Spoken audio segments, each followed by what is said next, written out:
Hey everyone, what's going on? Pocket Moggers here. I wanted to chat with you about Dragon Ball again very quickly now that Battle Games event happened.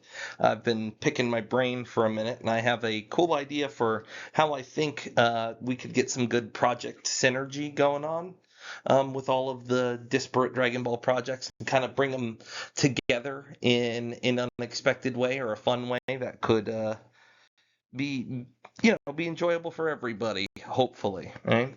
It's just a theory and I want to see what y'all think about it. So yeah, Dragon Ball has like 9 billion projects going on right now. They've really gotten into gear, and the things that come down the pipeline are set in different time periods, in different universes, with completely different stories and protagonists and things along those lines going on. But there seems to be a through line that I think could be used for a fun event style thing. Um, I don't really think they're going to do this, but I see the lines. I'm doing the Charlie Kelly from It's Always Sunny with the Pepe Sylvia. I'm putting all the strings together, but they may not necessarily connect. It's just my thought process here. But I think it centers around this guy right here, Meki Kabura, who we'll talk about in just a little bit.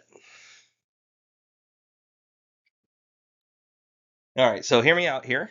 Mekikabara is Abara's father, and Abara is Dabara's father, who Dragon Ball fans know from the Majin Buu saga. And if you watch Dragon Ball Daima, you got a little more about him from that. He was the king of the demon realm who was enslaved by the wizard Babidi and used to help bring about Majin Buu's resurrection. Um, his father was in charge of the demon realm before him, and his father before that. And Meki Kabura, presumably millions and millions of years ago, seeing as how the demon race is incredibly long lived, wished to conquer the power of time that is used by the Supreme Kai of Time for himself. It seems that just like our Xenoverse 1 villain Demigra, Mekikabura wished to supplant Cronoa as the Supreme Kai of Time, as well as take her abilities. He was unsuccessful, and he was locked far away in the demon realm. He is a demon. He can't really die.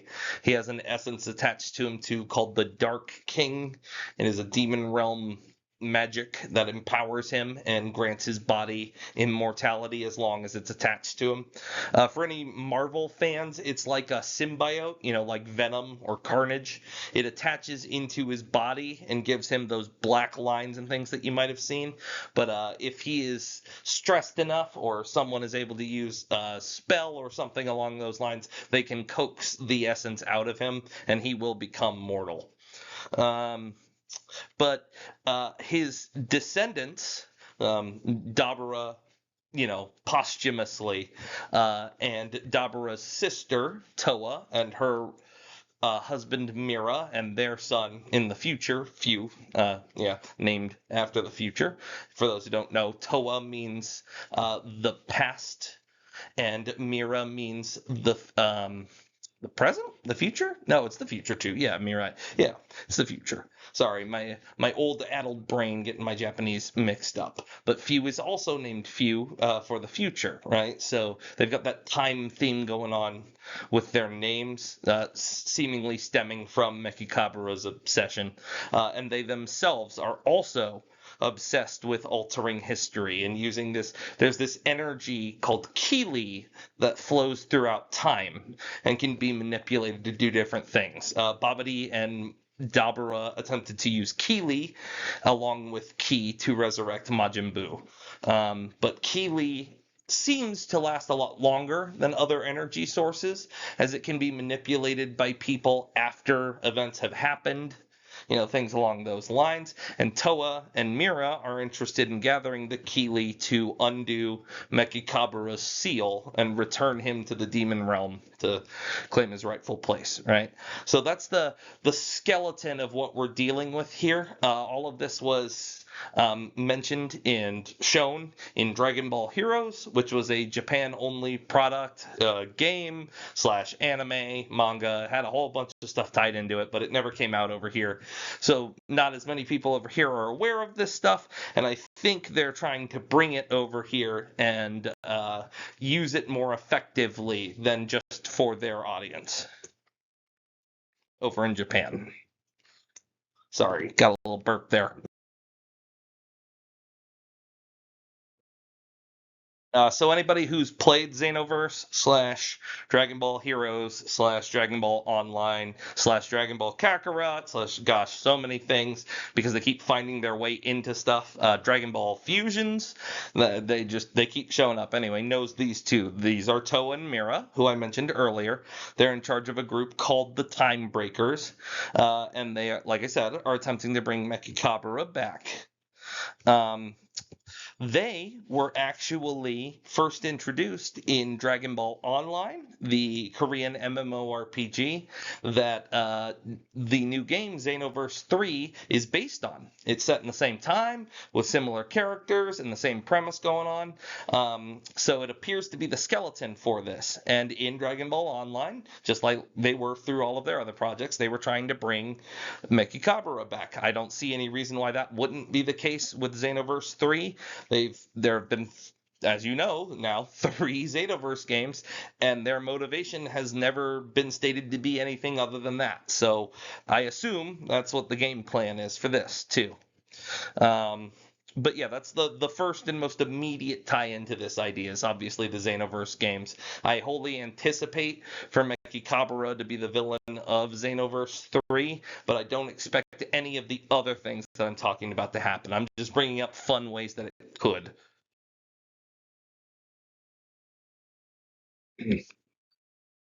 So anybody who has read the manga version of Dragon Ball Superhero, I said Dragon Ball Heroes Superheroes on my first recording. Those are two different things. Isn't that awesome? What a fun, confusing timeline we live in. Goten and Trunks ended up taking on Gohan's moniker of Great Saiyaman and became Saiyaman 1 and 2. Doing a thing 1 and thing 2 kind of mischiefy but still heroic vibe. That's fun. I do like the idea quite a bit. Anything to give Goten and Trunks like something to do is an A plus. Future Trunks keeps coming back because that's the Trunks everybody likes, but there's another Trunks, and he should be doing Trunks stuff, right? And poor Goten. I mean, gosh, I try, but I have the hardest time finding anybody who actually likes the poor guy, and I think a lot of that just has to do with the fact that they're just not given any exposure. They don't get to do anything. So them becoming Saiyaman and having the big focus of the pre-movie arc for that is great. And I'm happy to hear that they are getting a movie focused on them as well. Hopefully they stick to that because I would like to see them contribute to the plot. You know, why make characters and especially why keep them around if you have no intention of using them? You're wasting animation, you're wasting drawing time, you're wasting story time. Just, do something with them or get them out of the story. Right? So I'm glad that they're going for option A and trying to do something with them. But this is all important to the future of Dragon Ball, as mentioned in Online and in Xenoverse 3.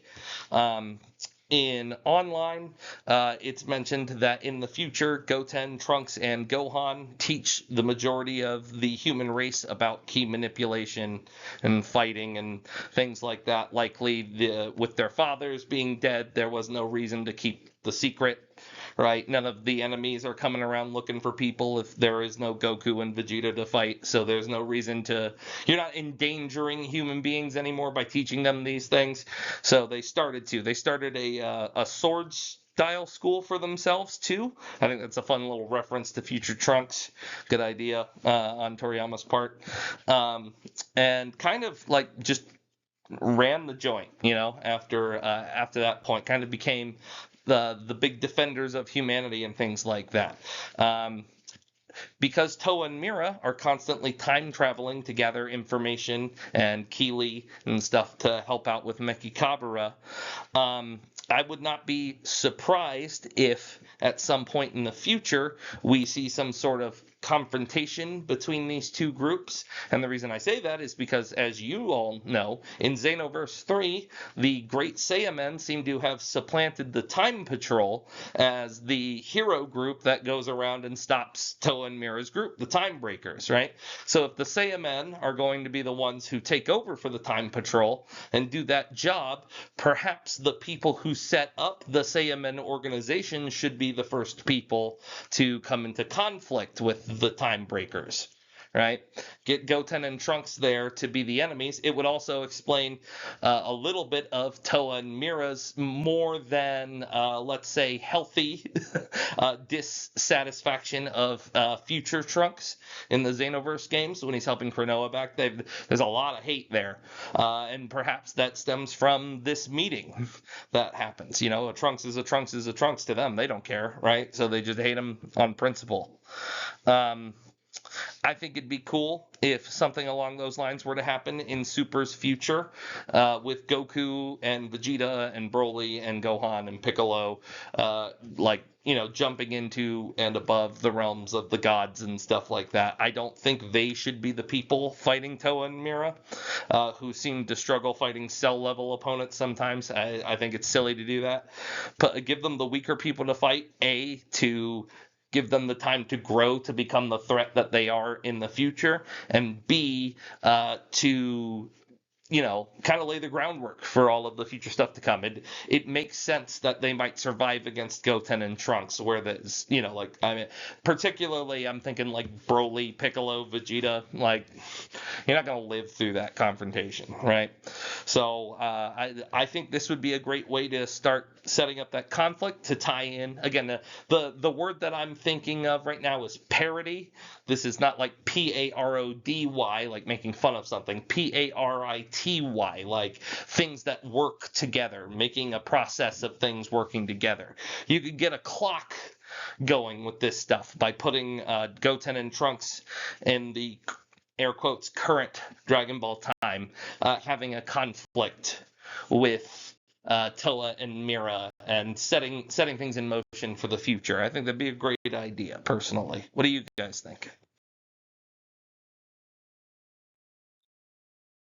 So before I get started, I want to ask, what did you guys think of Daima? I thought Dragon Ball Daima was pretty good. I wouldn't call it perfect. There's definitely stuff in it that I felt kind of hindered the whole thing, but I thought it was pretty good overall. And there are rumors floating around of a season 2. What do you guys think? Would you like to see that?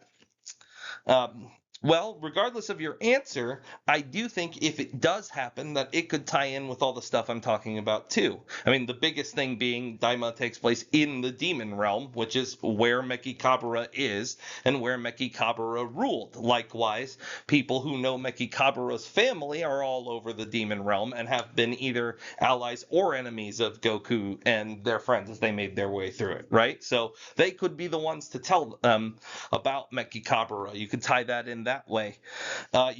This woman who wanted, I can't remember his name right now, but the guy's silly hat in exchange for the third eye, who did all the working and walking around. She doesn't have any abilities or anything, but they went out of their way to emphasize her, and she very much does look like a younger Toa. So perhaps Toa and Mira will be in this too. Maybe that was her. Maybe that's her ancestor, right? I mean, there are a lot of things that could tie in that way. Maybe she'll get the third eye again now that she knows it's important, and maybe that is used in the creation of Mira. For those who don't know, Mira is an android as well as a member of the demon race, right? He's got the genetics of the demon realm, but he is mostly synthetic. So maybe she uses that for that. Who knows? Like this character brings up some interesting possibilities, but even if that isn't the case, even if this has nothing to do with Toa and Mira, I still think Daima could be used as a bridge, and I'll tell you why in the next slide. So whether or not that was Toa and whether or not Mira appears, I still do believe that we could see some sort of tie-in with Mechikabura. Um, Perhaps one of the villains from the different films. We know the films aren't canon to the story. We know that Daima's a different canon than Super, so which is a different canon than the Z movies, which is maybe a different canon than GT. A bunch of movie characters show up in GT, but the point is, there are a whole bunch of different versions of the same story, right? So maybe villains from one of those other versions of the story could appear in the demon realm and be a servant of Mechikabura or attempting to resurrect Mechikabura, or maybe they take the Dark King for themselves, right? Become empowered by it, and Goku and Vegeta have an encounter with them in Buu times, right before or right after, excuse me, Buu times, and pass that information on to people. Maybe Piccolo does. Piccolo is still alive in Xenoverse 3. He was in Daima Season 1. Maybe he comes back with them, and he's the one who encounters that stuff and tells everybody about it later, right?